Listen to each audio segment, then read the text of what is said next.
제5장 셋째 천사의 기별과 현대적 거절. 주님은 그의 크신 자비로 와그너 목사와 존스 목사를 통하여 그의 백성에게 가장 귀중한 기별을 보내셨다. 이 기별은 온 세상 죄의 희생제물 되신 높이 들림받으신 구세주를 더욱 현저하게 소개할 기별이었다. 이 기별은 사람들을 초청하여 그리스도의 의를 받도록 하였는데, 그리스도의 의는 하나님의 모든 계명을 순종하는 데서 나타나는 것이다. 많은 사람들이 시야에서 예수님을 놓쳐버렸다. 그들은 그들의 눈을 그분의 거룩한 본성, 그분의 공로, 인간 가족을 위한 그분의 변치 않는 사랑에 고정시킬 필요가 있다. 모든 능력이 그분의 수중에 주어졌는데, 이는 그가 희망 없는 사람들에게 무한히 값진 그분의 의의 선물을 나눠주심으로 부유한 선물을 내려주시려 함이다. 이것이 하나님께서 세상에 전하라고 명령하신 그 기별이다. 이것이 측량할 수 없는 성령의 부으심으로 큰 소리로 외쳐야 할 셋째 천사의 기별이다. TM 91에서 92. 이 기별은 당시 대총회장이었던 O.A. 올슨에게 1895년 5월 1일 타스마니아 호바트로부터 보낸 편지 내용 중 일부이다. 이것은 믿음으로 말미암는 의에 관한 1888 기별의 요약으로 볼 수 있다.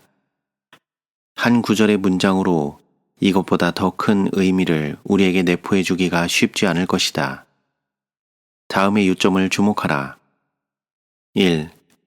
그것은 주님의 크신 자비 가운데 하나님께로부터 우리에게 주어진 것이다. 하나님께서 보내신 것이기 때문에 우리는 그것을 완전한 확신 가운데 받아들일 수 있다. 2. 온 세상 죄의 희생제물 되신 높이 들림받으신 구세주를 더욱 현저하게 전할 것이다. 3. 이것은 물론 하나님께서 인간에게 베풀 수 있는 가장 놀라운 선물이다. 영원 전부터 과거와 미래를 포함해 가장 위대한 사랑의 선물이 우리로 의를 받도록 그리스도의 생애와 죽음 가운데서 밝히 드러난 바 되었다. 이런 사랑의 선물로 우주는 반역으로부터 영원한 안정 가운데 놓이게 될 것이다. 4. 그것은 백성에게 그리스도의 의를 받으라고 초청하였다. 그 의는 하나님의 모든 계명을 순종하는 데 나타났다. 도움받을 수 없는 인간에게 나눠주시는 그분 자신의 의에 무한하신 선물 또한 사랑의 선물이다.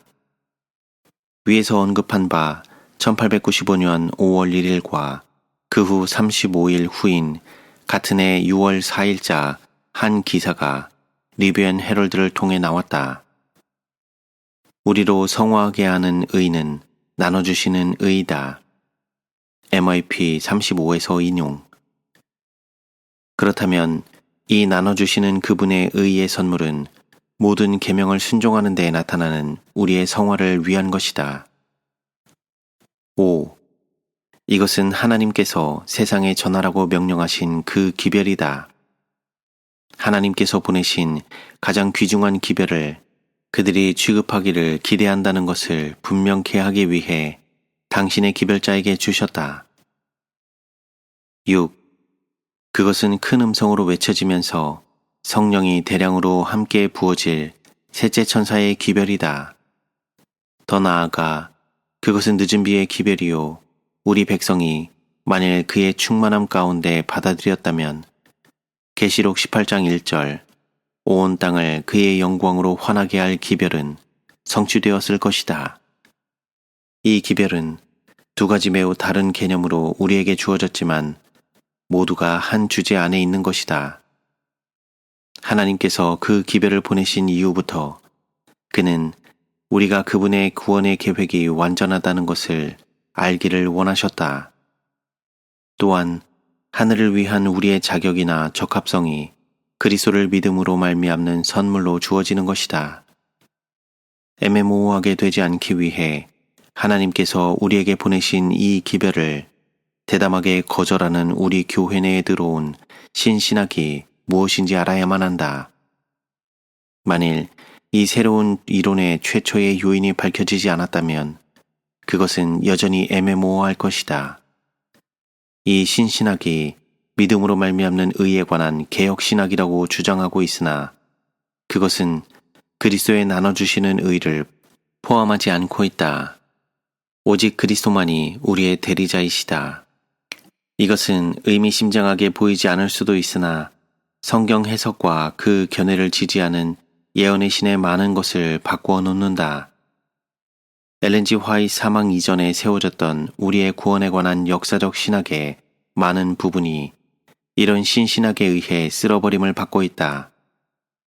이전 아본데일 대학 교수요, 현 PUC 태평양 연합대학 신학부 교수인 데스몬드 포드 박사는 다음과 같이 말했다. 즉 의롭다 하심은 내게는 또한 나로 말미암고 나를 통하여는 어떤 것이든 전혀 상관없다. 성경 가운데 믿음으로 말미암는 의는 언제나 칭의를 의미했고 결코 성화를 의미한 적이 없다. 포스트 팜데일 카세트 테이프에서 포드 박사는 성령에 나눠주시는 의 없는 사법상의 의를 의미하고 있는 게 분명하다. 포드 박사는 포스트 팜데일 설교에서 엘렌 화이트의 한 진술을 언급하고 있었는데 다음은 그가 그것을 어떻게 자신의 견해 가운데 적용하고 있는지를 보여준다. 엘렌 G. 화이트이 우리 백성에게 우리가 미네아폴리스 기별을 받아들였더라면 하늘 왕국에 가 있었을 것이라고 말한 것은 1893년이었다. 그 다음 그는 우리는 두 세계대전에 대한 책임이 있다고 말했던 또 다른 저자에 대해 넌지시 암시한다. 그가 우리에 대하여 두 세계대전에 대한 책임이 있다고 발표한 것은 분명한 사실이다. 그러나 여기에 포드 박사의 설명에 모순이 있다.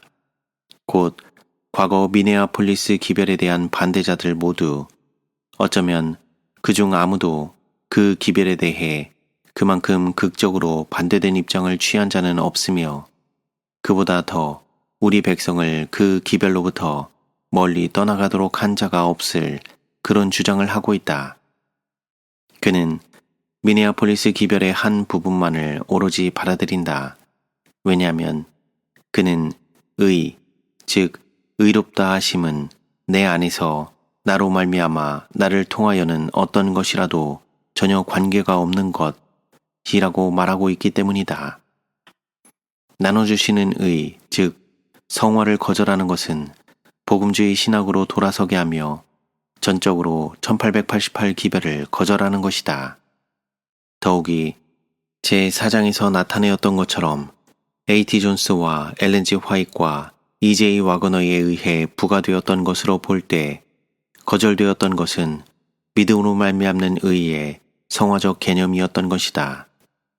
포드 박사는 믿음으로 말미암는 의에 대해 똑같은 개념을 반대하며 성서상의 믿음으로 말미암는 의는 결코 성화를 의미하지 않는다고 말한다.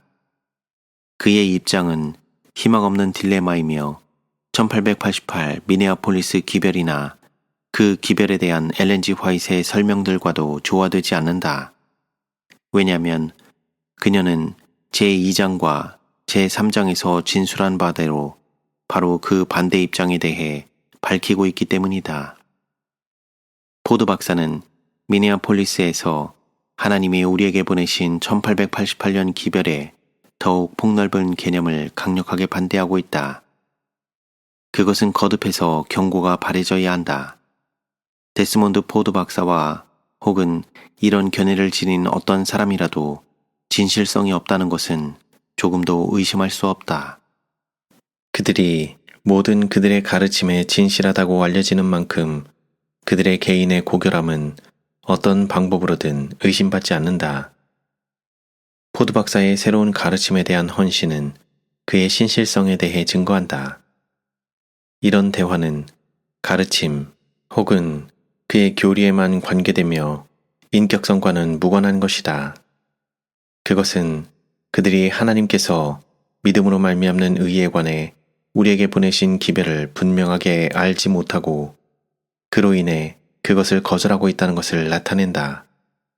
이것은 그들이 하나님께서 보내신 기별을 그토록 교묘하게 막을 수 있기 때문에 비참한 일이다.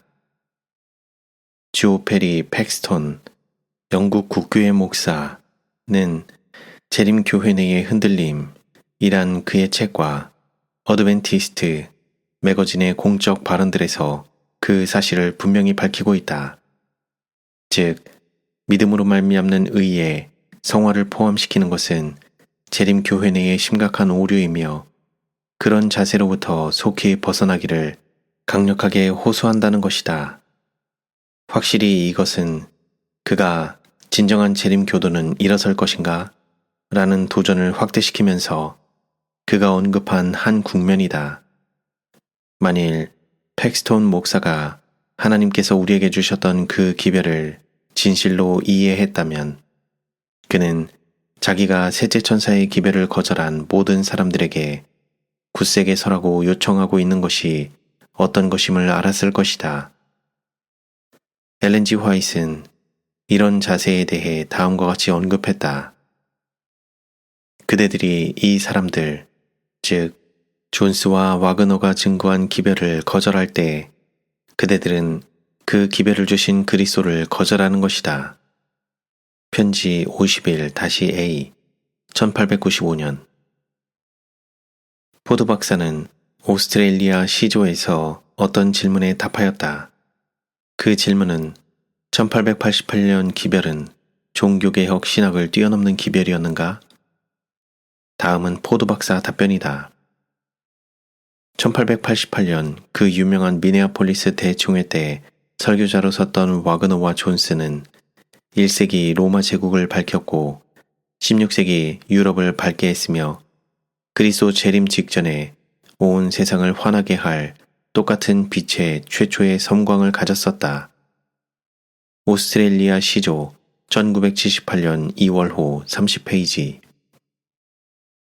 1889년 9월 13일자 덴버 야영 집회에서 행한 엘렌 G. 화이트의 진술 내용을 여기에 소개하겠다. 주님께서 사람들을 일으키사 백성에게 전하려고 이 때를 위한 바로 그 기별을 보내실 때 그것이 백성들에겐 이상한 교리처럼 보일 것이다. 그 기별은 새로운 진리가 내포된 것도 아니요 바울이 가르쳤고 그리스도 자신이 가르쳤던 바로 동일한 기별이다. 바리새인의 정신을 지녔던 사람들은 그들이 좋아한 이미 묵은 이론들을 지지하며 하나님께서 그분의 백성에게 보내신 기별을 받지 않으면 자신들이 평안한 입장에 놓일 것이라고 생각한다. 원고 27, 1889년 이때는 엘렌 G. 화이트이 와그너와 존스로 더불어 전도 여행하며 많은 시간을 말씀을 전하였던 바로 그 해였고 이 담화의 전후 내용으로 보아 그녀가 와그너와 존스의 기별에 대해 말하고 있었다는 것은 말할 여지가 없다.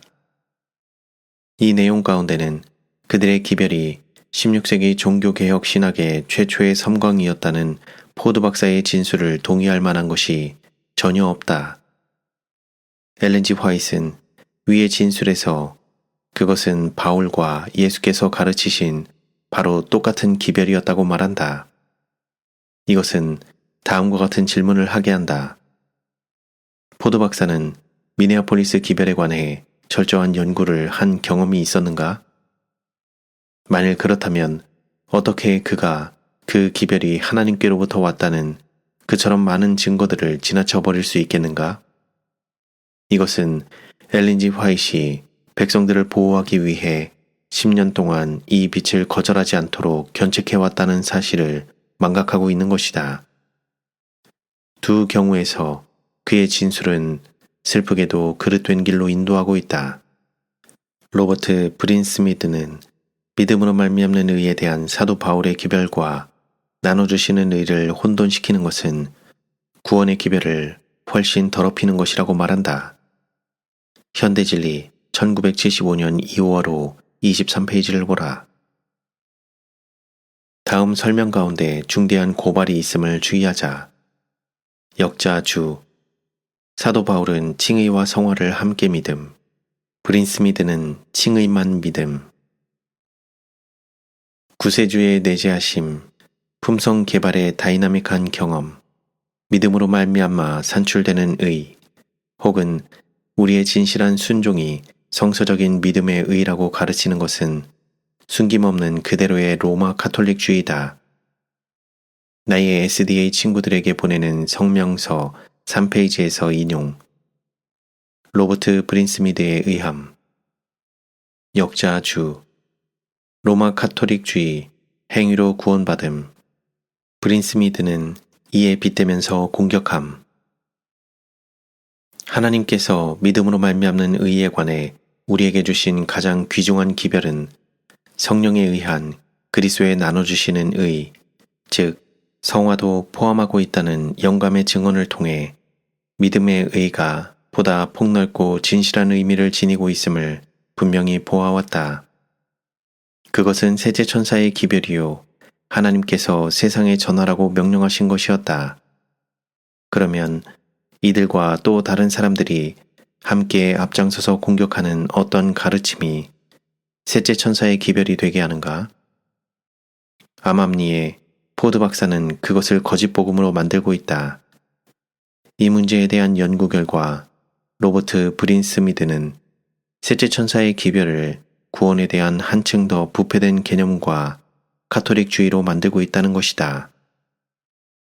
제7일 안식일 예수재림교가 하나님께서 우리에게 보내신 가장 귀중한 기별을 거짓된 복음이요 구원에 대한 로마 카톨릭주의보다 한층 더 부패된 것으로 만듦에 대해 여러분은 하나님께서 어떻게 생각하신다고 상상할 것인가? 만일 그 기별에 오류가 있었다면 하나님의 종이 하나님께서 미네어폴리스 기별을 주신 교회를 설득하기 위해 음성과 펜으로 적어도 90년 동안을 애써왔다는 것을 여러분은 믿을 수 있는가? 만일 그 기별에 오류가 있었다면 그가 교회를 타락하도록 인도하는 죄가 있지 않겠는가? 만일 그 기별에 오류가 있었다면 예수께서 오실 때까지 그것을 방어하기 위해 백성을 책망할 수 있겠는가? 그러나 만약 그 기별에 오류가 없었다면 그러면 어찌 될 것인가? 반대자들이 변명할 수 있는 유일한 가능성은 하나님의 기별자에 대한 불신이다. 물론 기별은 오류가 없다. 성경은 그에 대해 풍성하게 밝히고 있다. 와그너는 성경으로부터 그의 모든 증거를 취했으며 엘렌 G. 화이트는 그것에 대해 성서적으로 시험하였다. 다음의 설명은 하나님께서 1888년에 우리에게 보내셨던 기별에 관한 것이다. 그러므로 하나님께서는 그분의 종들에게 예수 안에 있는 그대로의 진리를 제시하라는 증언을 주셨는데 이것은 분명하고도 명백한 면에 있어서 셋째 천사의 기별이다. TM 93, 1895년. 또 다른 설명은 그 기별이 무엇이었는지 말해준다. 현대 기별, 믿음으로 말미암는 의는 하나님께로부터 온 기별이며 그것은 거룩한 신임장을 갖고 있다. 왜냐하면 그 열매가 거룩함에 이르기 때문이다. 1SM 359. 엘렌 G. 화이트는 E.J. 와그너와 A.T. 존스가 뉴욕 캠프 미팅에서 믿음으로 말미암는 의의 기별을 전하는 것을 돕고 있었는데 위의 말씀은 바로 그때에 언급한 내용이다. 이것은 그 기별이 무엇이었는가에 관해서 추호의 의심도 남기지 않는다. 하나님께서는 셋째 천사의 기별을 거절하는 것에 관하여 무엇이라 말씀하시는가? 하나님께서는 존스와 와그너 형제에게 백성을 위한 기별을 주셨다.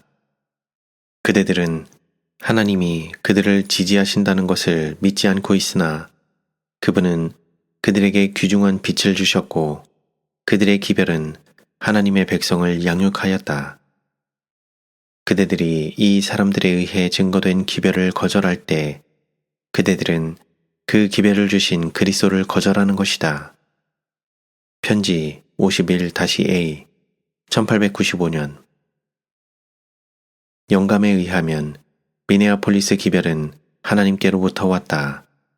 그런데 신신학은 실제로 세제천사의 믿음으로 말미암는 의의 기별을 거절하고 있다. 이 말은 나 개인의 견해가 아니다. 그것들은 하나님의 종의 말씀들이다. 증거는 나타나고 있다. 그 적용은 너무 확실하여 지나쳐버릴 수 없는 것이다. 많은 목사들과 교사들과 평신도들은 하나같이 신신학을 받아들이고 있다. 수백 명의 우리의 젊은이들이 미래의 목회자들을 포함해 이런 가르침을 학교에서 수강하고 있다. 나는 이 나라의 여러 지역들이 이런 새로운 신학들이 파급되고 있음에 대해 별로 아는 바가 없고 아니면 전혀 모르고 있다고 생각한다. 그러나 그것은 교회를 삼키기 위해 널리 번져나가고 있다. 이런 신신학을 받아들이는 사람들은 그것을 널리 전파하는 데 매우 열성적이다. 그 기별의 중심부에 사람은 율법을 지킬 수 없다는 것과 그리스도께서는 그분의 성화를 우리에게 입혀주신다는 가르침을 동시에 받아들이고 있다. 장로들의 모임이 있던 어느 날 저녁, 한 목사가 브린스미드의 전도지 2장을 읽고 있었는데 그것은 사람의 타락된 본성 때문에 그가 하나님의 율법을 지키기가 불가능하다는 것이었다. 여기에 이것이 듣는 자들의 마음에 어떻게 감명을 끼치는지를 보여준다. 율법의 거룩성은 오랫동안 찬양을 받아왔으며 그것은 진리이며 또한 그러하여야만 한다. 타락한 본성은 악의 세계에 침륜되며 또한 그것은 사실이다. 그러나 여기서 비참한 일은 성령께서 다음 사실과 같이 그분의 정당한 자리에서 찬양을 받으시지 못한다는 점이다. 그는 모든 사람의 유전과 악에 익숙된 모든 경향들을 극복하기에 충분한 능력으로서 그분의 거룩한 영을 주셨다. ST 1896년 11월 5일 그리스도께서는 항상 겸비한 영혼을 죄에서 분리하신다. 그리스도께서는 마귀의 역사를 멸하시기 위하여 오셨으며 모든 회개하는 영혼에게 성령을 주셔서 그로 죄를 범하지 않는 길을 마련하셨다.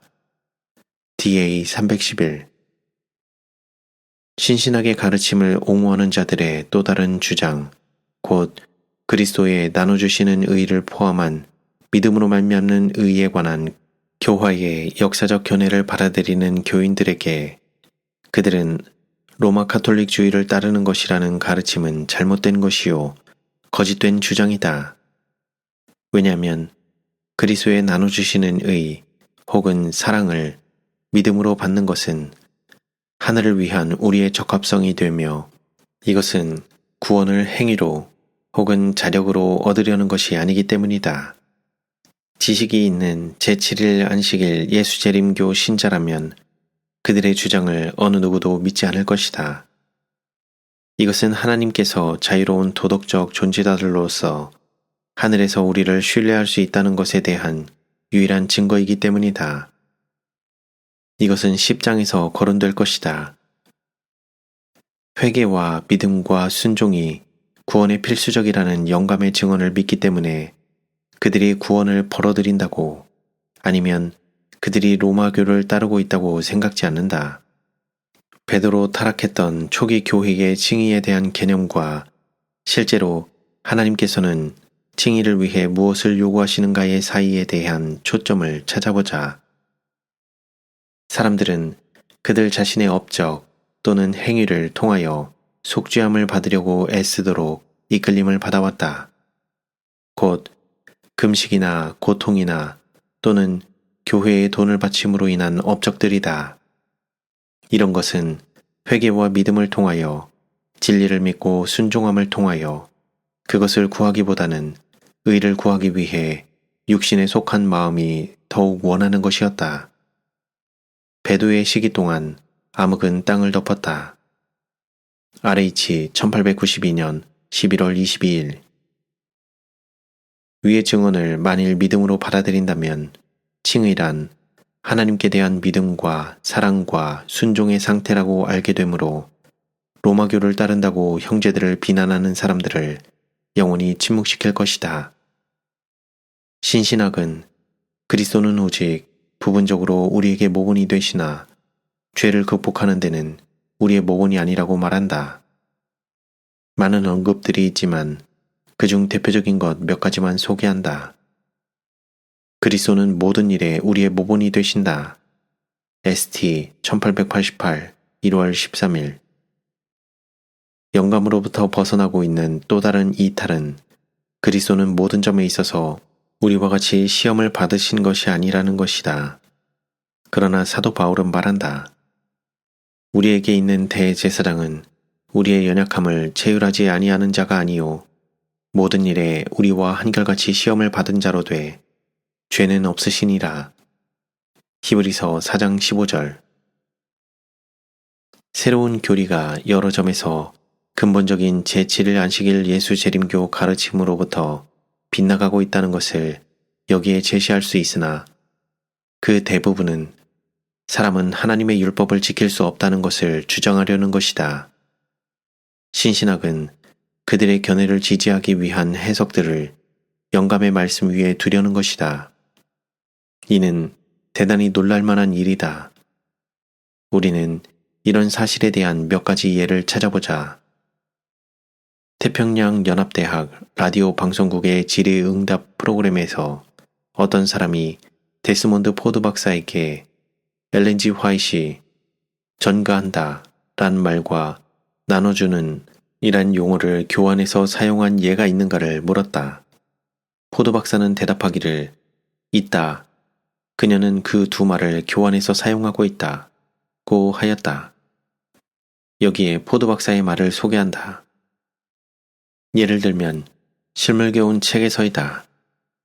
그녀는 그것이 대중적인 사업이요 교회 교인들을 위해 쓰여진 것이 아니기 때문에 전혀 전가하다란 말을 결코 사용하지 않았다.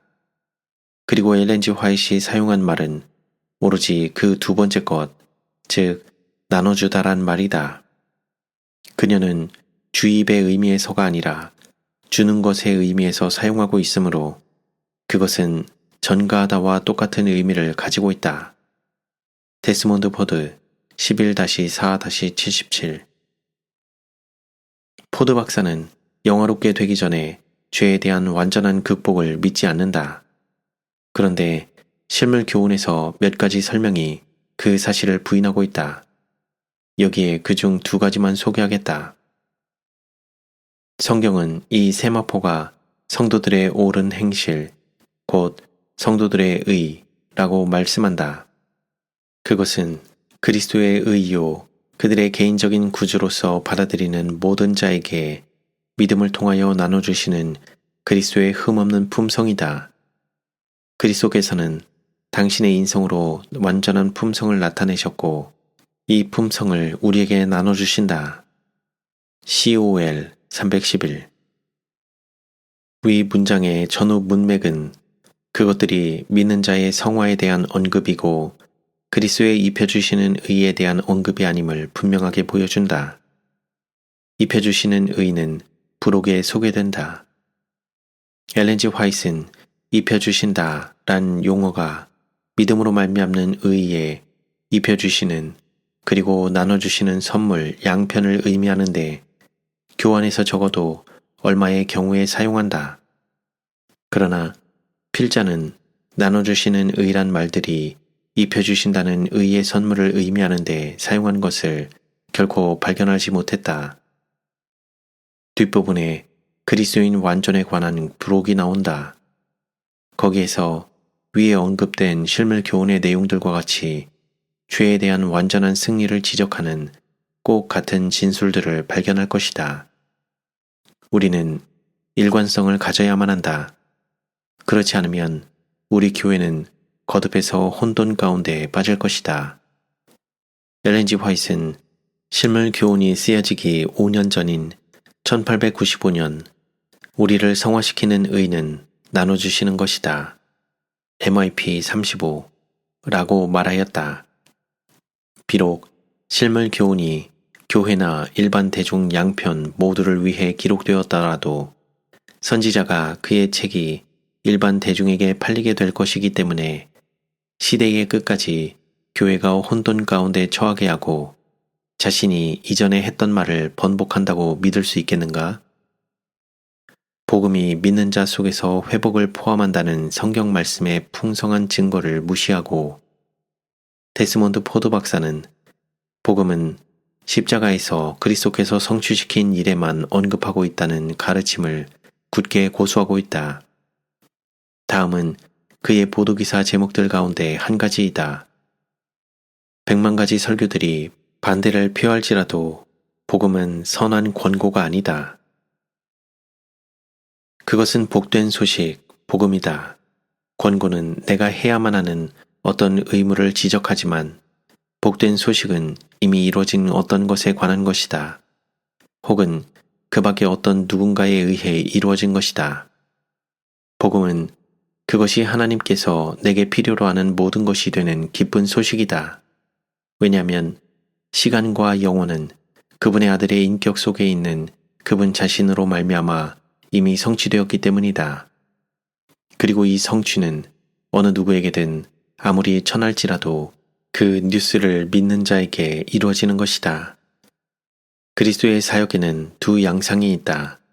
즉, 모든 믿는 자를 위해 하나님이 받으시도록 행하신 속죄 사업과 이것과는 관계가 없는 오늘날까지도 우리 사이에서 계속 행하시는 그리스도의 사역들이다. 데스몬드 포드. 우리가 에베소서 6장 19절과 골로새서 1장 23에서 27절을 비교하여 볼 때 우리는 복음이 우리의 대리자이신 그리스도의 선물일 뿐만 아니라 믿는 자 가운데 내재하시는 그리스도이시다.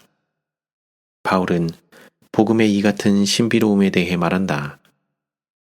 복음은 너희 안에 계신 영광의 소망, 골로새서 1장 27절이다. 단순한 사실은 복음이나 경건의 비밀은 사람에게 대한 하나님의 사랑의 계시이다. 구원의 경로는 영원한 때로부터 무한하신 분의 의논 가운데 정해진 것이었다. 복음은 인간에게 대한 하나님의 사랑의 계시이며 인간의 행복과 복지에 필요되는 모든 것을 의미한다. FE 186. 복음과 기쁜 소식은 하나님의 사랑이 믿는 자에게 용서와 회복 모두를 주는 것이다. 복음의 이 같은 회복은 다음의 내용 가운데 명백해진다. 예수께서는 인간의 마음에 하나님의 사랑을 깊이 느끼게 할 수 있는 성령을 부어주시기 위하여 오셨다. 엘렌 G. 화이트는 유대인들이 그들의 유전으로 말미암아 그리스도를 거절하였다고 말한다. 그리고 이에 대한 주석으로 그리스도의 복음, 즉 사랑은 그들의 마음 가운데 거할 자리가 없었다. 1SM 386 사랑이라는 말은 보충된 것임. 마음속에 하나님의 무화적인 사랑의 복음을 받아들이지 않는 사람은 누구든 영생이 없다. 이것은 여러분 속에 계신 그리스도, 즉 너희 안에 계신 그리스도의 영광의 소망, 즉 골로새서 1장 27절과 꼭 같은 것이다.